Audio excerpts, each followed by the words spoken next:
ত্রয়োদশ জাতীয় সংসদ নির্বাচনে কালো টাকার ছড়াছড়ি ঠেকাতে এবং প্রার্থীদের হলফনামায় নজর রাখতে মাঠে নামছে দুর্নীতি দমন কমিশন দুদক। এই লক্ষ্যে টাস্ক ফোর্স কমিটি গঠন করেছে সংস্থাটি। পাশাপাশি দুর্নীতিবাজদের ভোট না দিতে প্রচার চালাবে তারা। দুদক চেয়ারম্যান আব্দুল মোমেন বলেছেন, সংসদ সদস্যদের বিরুদ্ধে সবচেয়ে বেশি দুর্নীতির অভিযোগ, তাই দুর্নীতিবাজ প্রার্থীদের বিরুদ্ধে আগেভাগেই মাঠে নামছে সংস্থাটি। এ সময় দুর্নীতিবাজদের মনোনয়ন ও নির্বাচনের সংস্কৃতি বন্ধ না হলে সামগ্রিকভাবে দুর্নীতি বন্ধ করা সম্ভব নয় বলেও মন্তব্য করেন তিনি।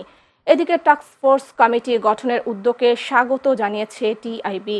সংস্থাটির নির্বাহী পরিচালক ইফতেখারুজ্জামান বলেছেন, নির্বাচন কমিশন, দুদক, এনবিআর সহ সংশ্লিষ্ট সব সংস্থা সম্মিলিত উদ্যোগ নিলে নির্বাচনে দুর্নীতিবাজদের বিরুদ্ধে শক্ত বার্তা যাবে।